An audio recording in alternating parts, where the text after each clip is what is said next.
चंद्रसेनेच्या महालात मी गेलो ते पाप आडवं आलं. म्हणजे देवा या दुसऱ्या बाणात सुद्धा तुझा पाप आडवा येतोय. सुरत अरे एक जरी असला तरी तो बाण मी अशा रीतीने सोडणार आहे. कारण माझा देव गुणावतार म्हणून ज्या 8व्या अवतारात माझ्या समोर उभा आहे, अर्थात त्या माझ्या देवाची पुण्याई माझ्या बाणाच्या अग्रभागावर ठेवतोय. सुरत तुझ्या विधानाला बाण येतोय.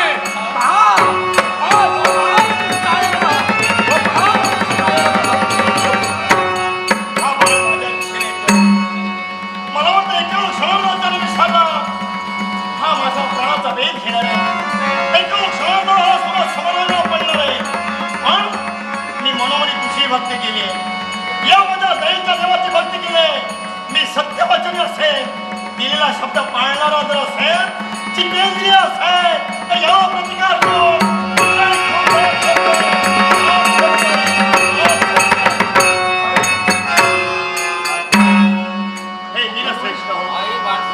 आम्ही प्रथमताच म्हटलं आम्ही दिलेला शब्द पूर्ण करतो. आम्ही सत्यवचनी आहोत. वचनाला आमचा बाधा केव्हा देणार नाही. जर 3 म्हणत तुम्हाला घात केला असेल तर हे शस्त्र मी कृष्णार्पण करीन. अर्थात देवाच्या चरणी ठेवतोय.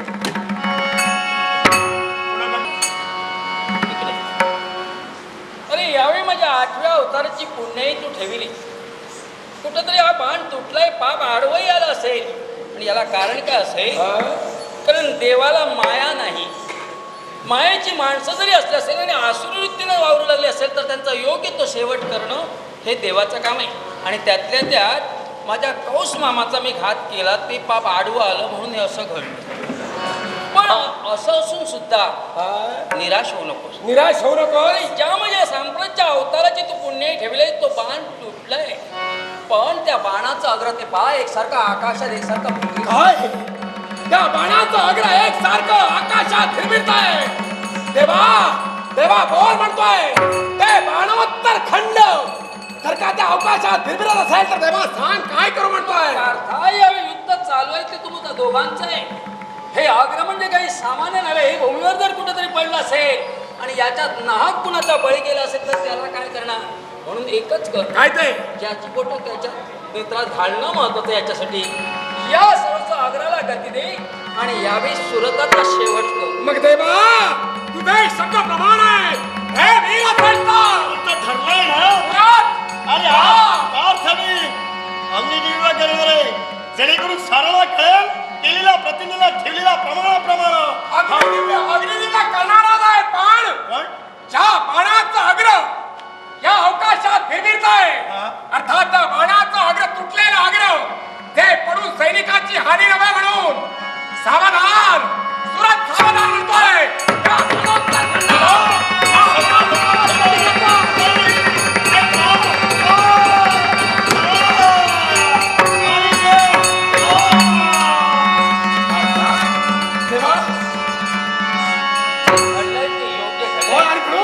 पण याच्या पुढे सर्वस्व प्रसंगाला 2 देणं महत्वाचं आहे. तू सुरत आणि तू कुणी सामान्य भक्त नव्हे. तू हरिभक्त आहे म्हणजे माझाच भक्त आहे. आज यावेळी तुला मोक्ष प्राप्त झालाय. यावेळी तुझं हे शिर कमल ज्यावेळी मी माझ्या हाती घेतलं त्यावेळी तुझी प्राणज्योत माझ्या पंचतत्वात विलीन झाले. अर्थात यावेळी हे तुझं शिर कुठेही फुकट जाऊ नये. या शिराला काहीतरी महत्व आहे. कुणी सामान्य व्यक्तीचं शिर नव्हे तर माझ्या भक्ताचं शिर आहे. आणि म्हणून यावेळी या कुठल्याही भूमीवर जर फेकलं असेल तर ते योग्य ठरणं. याच्यासाठी हा पुण्यवान सुरत असल्या कारणानं याचा शिर योग्य जागी जाणं महत्वाचं आहे. म्हणून आपल्या सर्वस्व वाहनाला म्हणजे वैनत याला हाक द्यावं. अरे गरुडा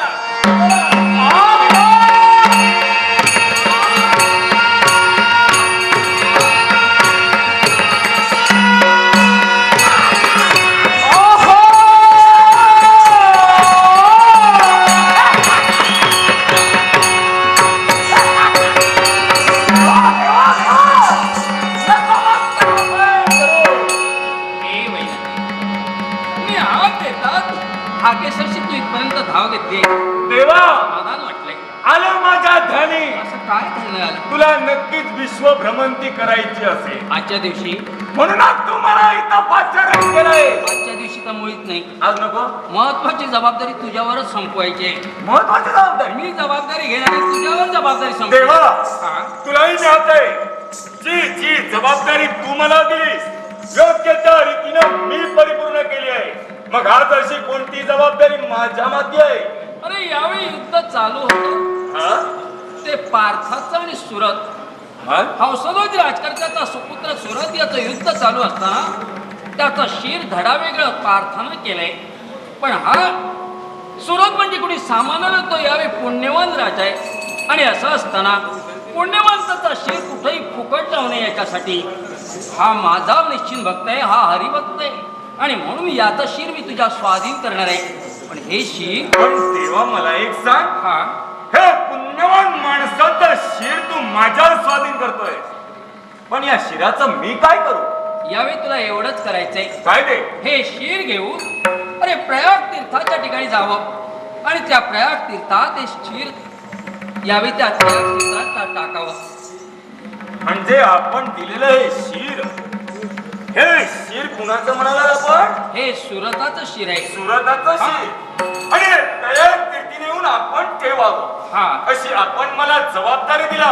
पुण्यवंताचं शिर त्या ठिकाणी गेलं असेल तर ते योग्य ठरेल याच्यासाठी जा. पण देवा हे पुण्यवंताचं शिर आहे असं तूच म्हणाला. अगदी सत्य. पुण्य कर्म जर का माणूस करायला गेला किंवा दानव असो पशु असो इतर कुणी असो तर आडेवेडे मध्यंतरी येतात. अगदी अडथळे निर्माण होतात. बरोबर आहे.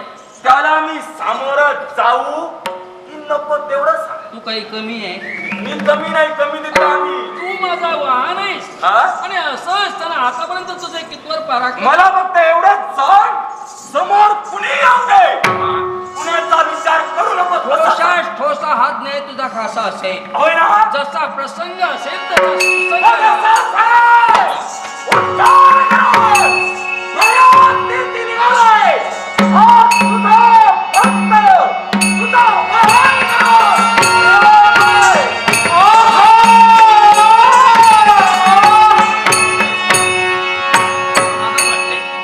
यावेळी इथं थांबणे.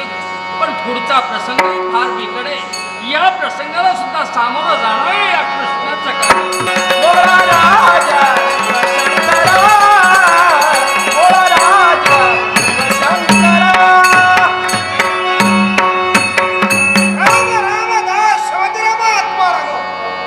नित्याचं कर्तव्य पूर्ण केलं. अरे अरे हा काय प्रकार आहे? माझा परमभक्त सुरत याचं शिर करुण आकाश मार्गाने नेतोय. सुरदा जितेंद्रिय आहे आणि त्याचं शिर माझ्या रुंडमाळ्यात यायला हवंय. त्याच्यासाठी कोण आपल्या जन्मापर्यंत आलोय. आशीर्वाद आहे. या नंदीला हाक देण्याचं कर्तव्य का केलंय?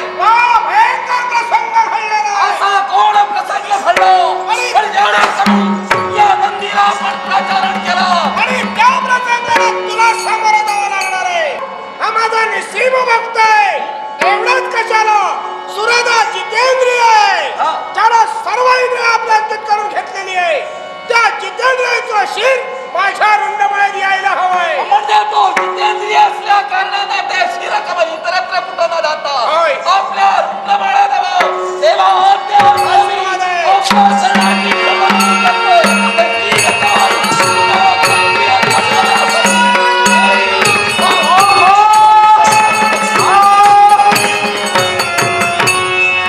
नंदी गेलेला आहे, पण प्रसंगाला सामोरं जाणं आपलं सुद्धा कर्तव्य आहे. म्हणून या निकटचा त्याग करून मी निघालोय.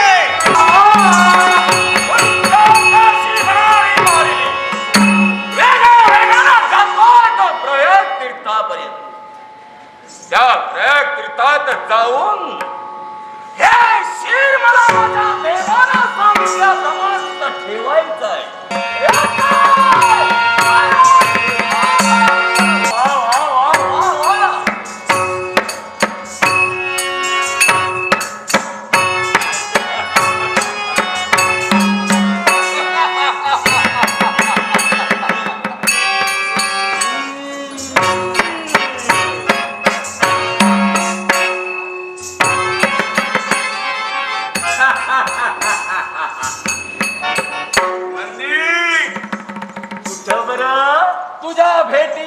माझी भेट कित्येक काळ लोटला गेला. हे मात्र बरोबर. संधी अशी मिळाली नव्हती. संधीचं सोनं करा. संधीचं सोनं करण्यासाठी तुझ्या समोर उभा टाकलं. अरे वा वा वा. हे कार्य तू करतोयस. क्षणभर तेच कार्य माझ्या हाती सुपूर्त कर, म्हणजे तुझ्या प्रश्नाचं उत्तर तुला मिळेल. आलं माझ्या ध्यानी. होय. जे कर्तव्य पूर्ण करण्यासाठी मी जातोय ते कर्तव्य तुला पूर्ण करायचंय. आणि तेच कर्तव्य मी पूर्ण करण्यासाठी तुझ्यापर्यंत आलोय. पण नंदी, काय? ते कर्तव्य मला माझ्या देवानं दिलंय ना, ते फार आगळं वेगळं आहे. ते शिर मला घेऊन प्रयत्नापर्यंत जायचंय. आणि म्हणून पण मला एक सांग रे नंदी, काय? ते शिर जर का मी तुझ्या जवळ दिलं तर ते शिर घेऊन तू प्रयाग तीर्थापर्यंत जाणार का रे? प्रयाग तीर्थापर्यंत नाही तर शिवशंभू पर्यंत जाणार. माझ्या देवाची मला आता ते शिरकमल देवापर्यंत मला न्यायचंय.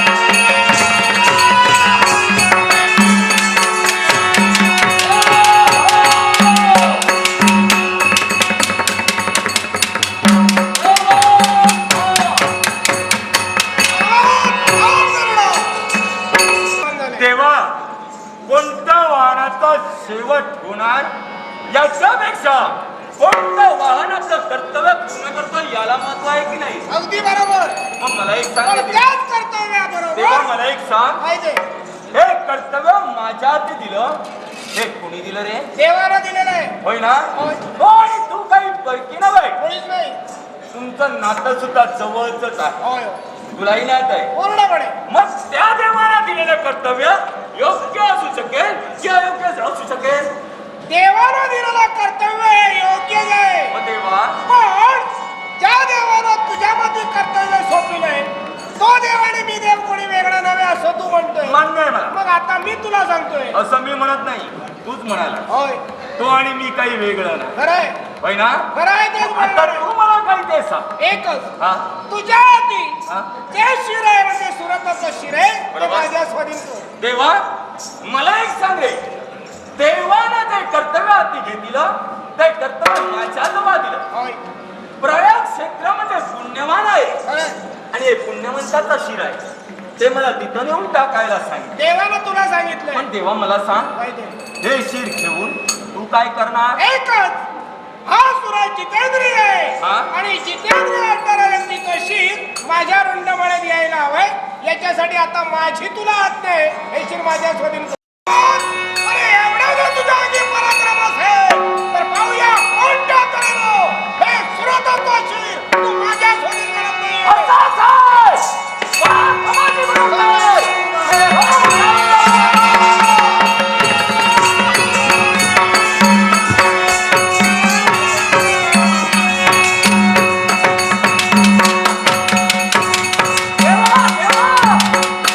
अगदी खरं आहे. काय खरं? हे युद्ध कशासाठी? त्याला काय आणि होईल? त्यातल्या त्यात माझं वाहन असताना माझ्या वाहनासमोर तू युद्ध करतोय. काय चालू आहे? तुझं वाहन आता बोलत नाही राहू दे. तेव्हा मला सांग काय ते? जो सूरज जितेंद्रिय आहे हो. जितेंद्रिय व्यक्ती कुणी असू द्या त्या व्यक्तीचं शिर माझ्या रुंडमाळ्यात यायला हवंय. म्हणून तू काय करतोय? एकच ते शिर देत नाही म्हणून हा संघर्ष. म्हणजे हा यावेळी संघर्ष करतोय ते या गोष्टीसाठी. होय होय.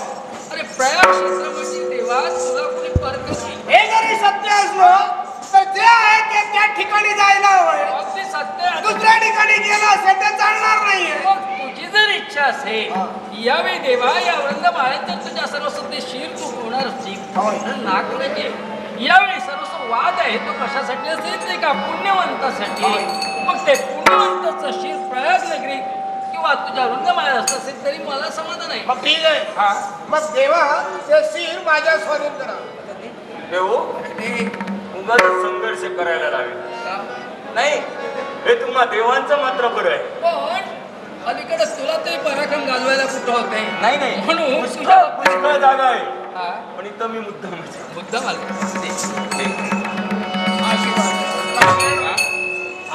देवा माझ्या मनाचं समाधान झालंय. ज्या कर्तव्यासाठी नंदीला या ठिकाणी पाठविलं माझं आगमन या ठिकाणी झालंय. माझं कर्तव्य पूर्ण झालेलं आहे. पण मलाही आता इथं जास्त वेळ थांबता येणार नाही. तुझ्या चरणाशी नतमस्तक होतोय. आणि तुम्हाला स्वतःच्या पृष्ठभागावर ठेवून जायचं ते कैलासापर्यंत.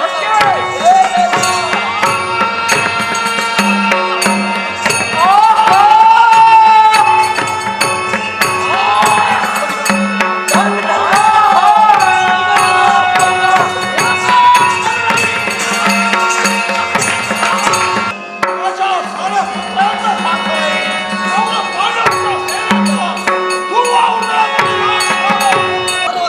तुमच्या मला सत्य शरण जगी जीवनाते सार घ्यावे जाणून सत्वर जैसे याचे कर्म तैसे फळ देऊळे ईश्वर. जैसे याचे कर्म तैसे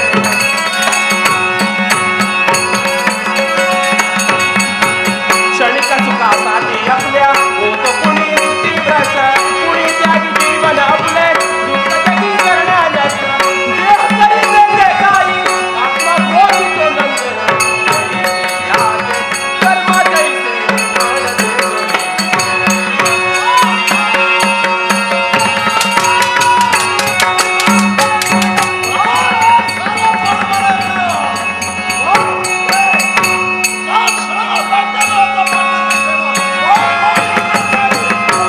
आम्हा पांडवांचा अश्व तुम्ही बंधन केलाय. अर्थात हा अश्व सोडून घेतल्याशिवाय पार्थराज माघारी जाणार नाही. शाश्वती मुक्त होणार नाही दिलाई. पण या पांडवांच्या सेनासहित पांडवांची धुळवड करणार आहे.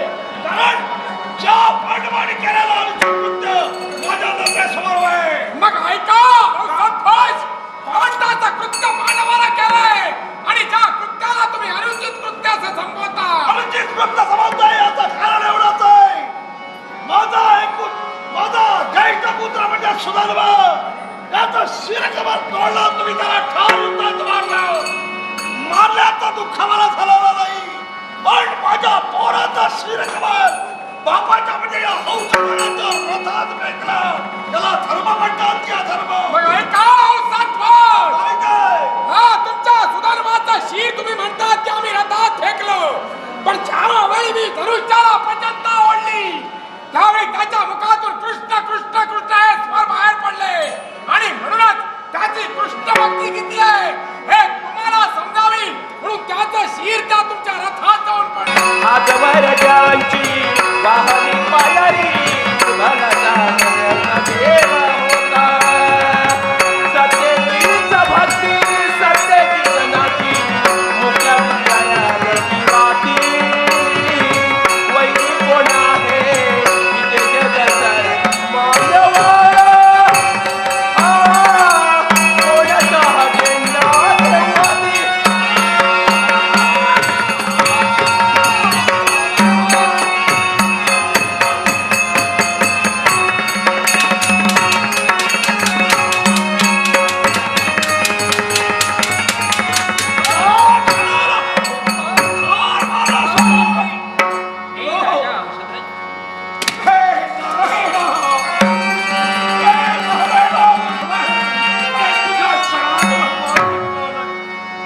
मला समाधान वाटलं रे. हे राजा हौसले. देवा, मला दुप्पट उत्साह आलाय. आता या पांडवांचा माझ्या पोराच्या दुःखाला मी होर खेळलोय. माझ्या चार एकापेक्षा एक अशा सगळ्या मुलांचा राज्य पार्थानं केलंय. पण या पार्थाचा पहिल्यांदा समाजा का हे चालतंय हौसले. सुना? एवढे तू यत्न केले माया केली पण त्याच्यात तुला दर्शन मिळालं देवा, नाही. एवढं मी म्हणून यावेळी महापुण्य पांडवांचा केलं. अश्व तू बंधन केलास कशासाठी असेल तर या देवाचं दर्शन मग मिळावं. देवा, एका प्रश्नाचं मला उत्तर हवंय असा ना. कोणता प्रश्न? एवढे याग मी केले. एवढा तुझ्यासाठी माझं जीवन खर्ची घातलं. त्याचं श्रेय चार पोरांच्या दुःखाचा समजू का रे भगवंता? नाही.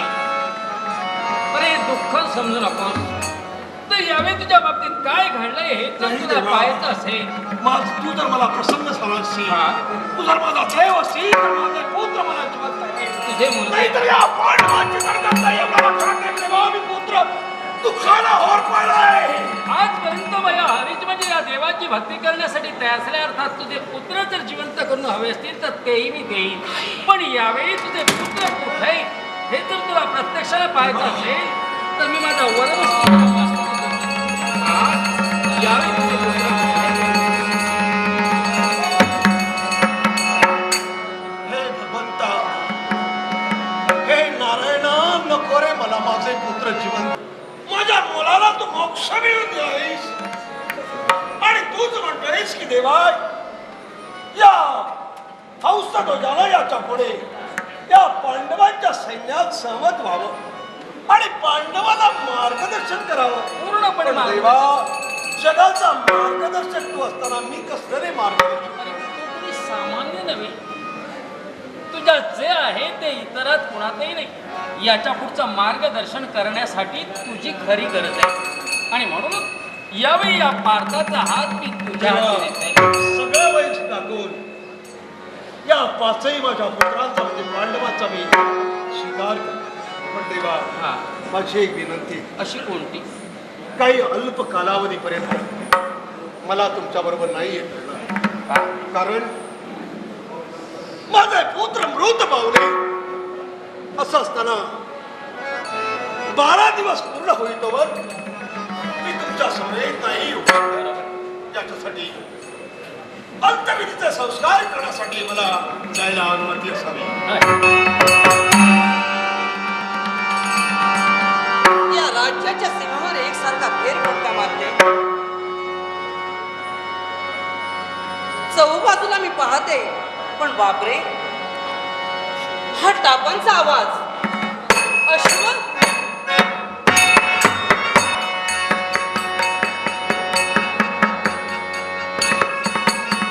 आणि अश्वाच्या माथे एक पत्रिका आहे.